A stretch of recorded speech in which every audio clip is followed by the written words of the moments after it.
Sekalian salam ya. Yuk, ketua.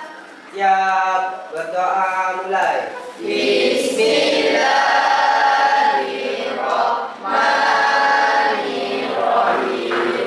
Rabbi zidni ilma warzuqni fahma ya Allah, tambah ilmuku dan berilah aku pengertian yang mudah. Amin. Siap, beri salam. Assalamualaikum warahmatullahi wabarakatuh. Waalaikumsalam warahmatullahi wabarakatuh. Oke, anak-anak Ibu, sebelum kita mulai pelajaran hari ini, Ibu absen dulu ya. Afif Alfa Akroma. Hadir, Bu. Iya. Andrian Salvat. Hadir, Bu. Andreas Lase. Hadir, Bu. Angelin Himawan. Artika Ramadhani. Vika Fitri. Fatma Azahra. Fabiano. Hadir, Bu. Semangat sekali Fabiano ya. Haikal Kurniawan. Sakit ya? Sakit, Bu. Sakit. Udah berapa hari sakitnya? Baru hari ini. Baru hari ini. Ya Bu. Doakan cepat sembuh ya. Sakit apa katanya? Kita mau demam, Bu? Demam. Ibnu Saiful. Ya, Bu. Iya. Irfan Alif. Hadir, Bu. M. Agung Saputra. Hadir, Bu. Muhammad Rafi. Hadir, Bu. Muhammad Fadli. Hadir, Bu. Ya. Jadi tujuan pembelajaran hari ini, Ibu harapkan setelah kamu mempelajari ini kamu mampu menyimpulkan unsur-unsur karya sastra dengan bukti yang mendukung dari teks cerita pendek yang dibaca dan didengar. Nanti Ibu sajikan cerita pendek. Ya, penyajiannya mau dibaca atau didengar? Atau mau video?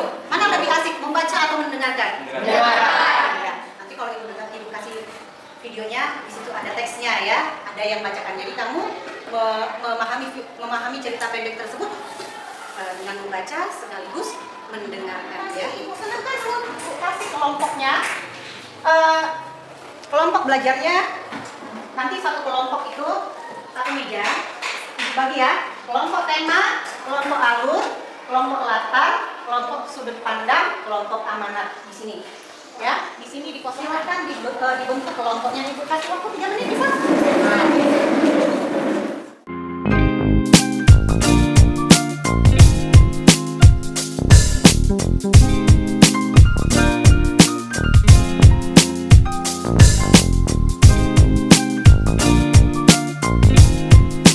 Ini Ibu kasih LKPD-nya.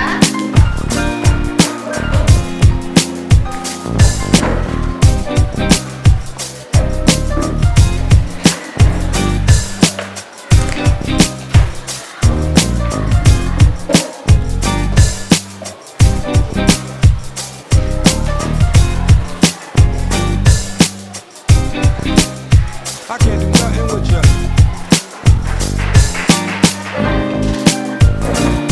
Pada bagian LKPD mata pelajaran bahasa Indonesia kelas 93, kelompoknya disesuaikan dengan ini.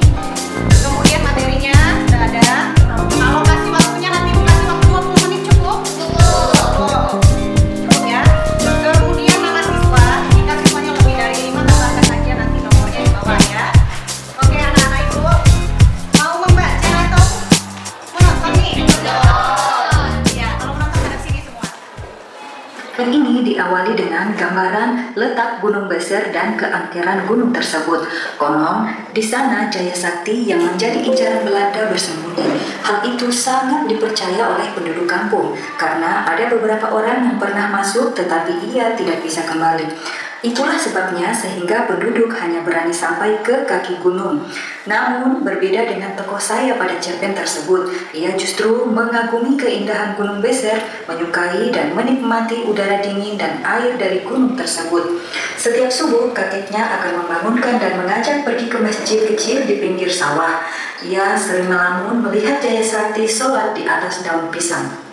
Di sisi lain, Gunung Beser merupakan sumber air yang melimpah bagi penduduk, utamanya para petani.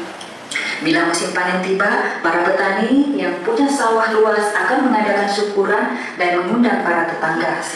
Di akhir cerita, tokoh saya hanya bisa mencatat peristiwa-peristiwa itu tanpa mengerti apa yang telah terjadi.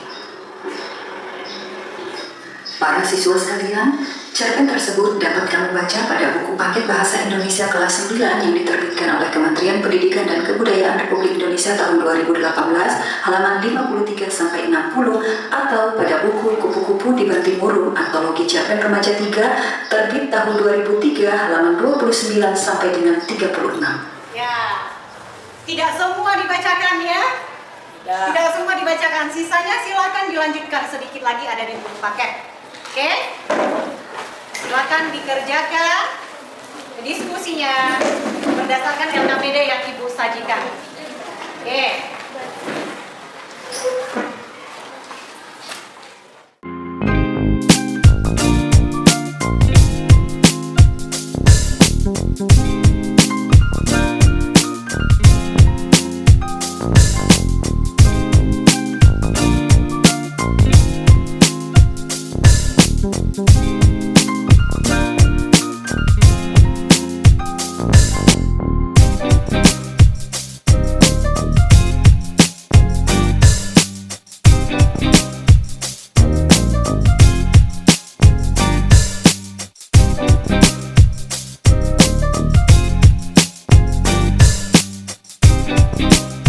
I can't do nothing with you.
I can't do nothing with you.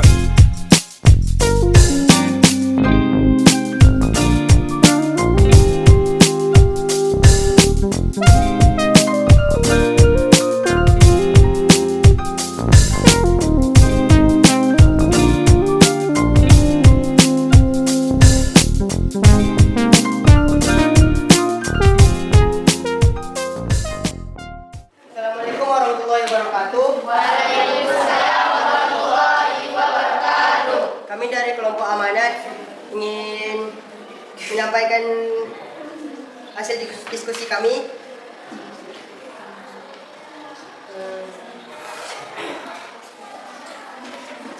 Kaman Daftar Fiandi sebagai ketua, Ika Yulianti, Wiljayana, Andres Lase, Lutfa Safikoh, Muhammad Agung sebagai anggota.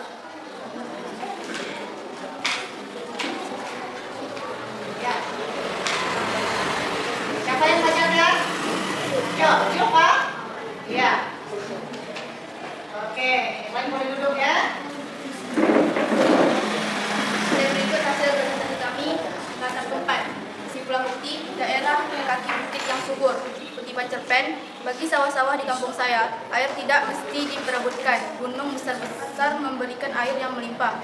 Nama Gunung Beser sendiri berarti mengeluarkan air terus. terusan. Mata air yang berada di kaki gunung mengalirkan sungai yang lumayan besar. Alur atau plot latar dari cerpen pohon keramat adalah daerah kaki bukit yang subur. Sudut pandang penceritaan adalah sudut orang pertama. Penokohan adalah tokoh sayang, kakek, penduduk. Dan struktur adalah orientasi, rangkaian peristiwa, komplikasi, dan resolusi. Berikut dari hasil presentasi kami. Terima kasih. Ya, silakan dulu untuk Assalamualaikum warahmatullahi wabarakatuh. Kami dari kelompok tema ingin membaca hasil diskusi kami. Inilah anggota dari kelompok kami. Afif Al-Fakhroma sebagai ketua, Fatma Azhara, Fika Fitri, Setiawan, Satini, Nazwa.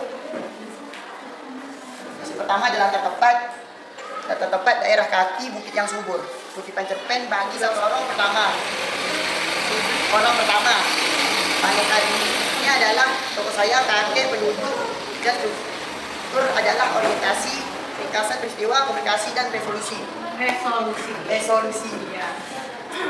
Itulah hasil dari diskusi kami. Kami akhiri dengan Assalamualaikum warahmatullahi wabarakatuh. Waalaikumsalam warahmatullahi Daerah kaki bukit yang subur. Kutipan cerpen. Bagi sawah-sawah di kampung saya, air tidak mesti diperebutkan.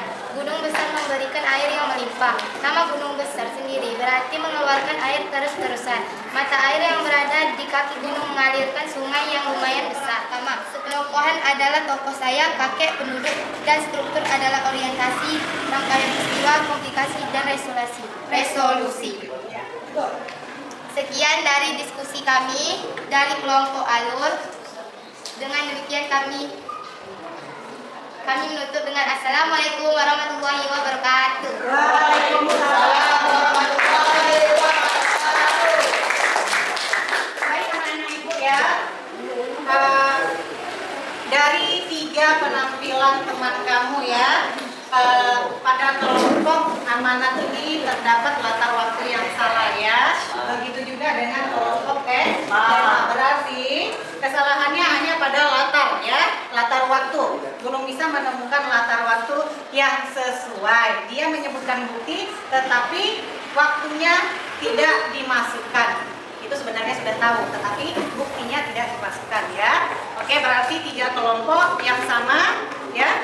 Kelompok alur, sudut pandang, dan kelompok apa? Iya, kelompok apa? Latar. Oke? Ya, jadi 3 kelompok sudah bisa menyimpulkan dengan baik ya. Oke, terima kasih anak-anak ibu. Kumpul LKPD-nya kembali ke tempat masing-masing. Bagaimana sih langkah-langkah menyimpulkan sebuah cerpen? Yang pertama, membaca cerpen. Yang kedua,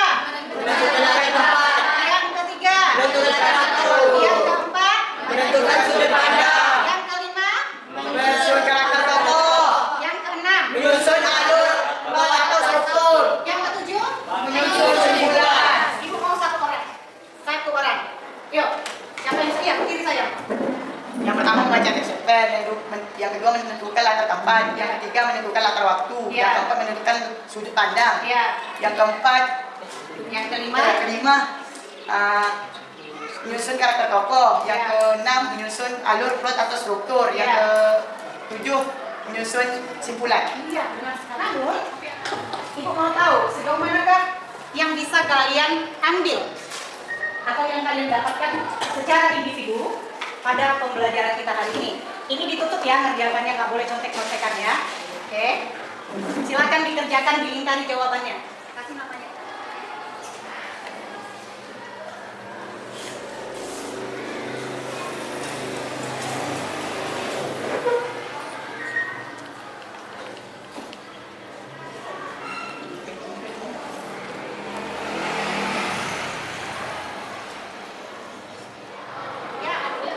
Bagi yang tadi merasa ada yang salah ya, silakan diperdalam dengan membaca buku di rumah, dipelajari ya.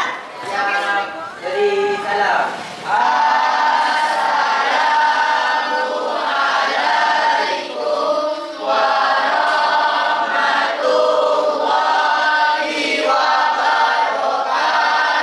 Waalaikumsalam warahmatullahi wabarakatuh. Silakan yang keluar duluan dari Susan ya, satu-satu.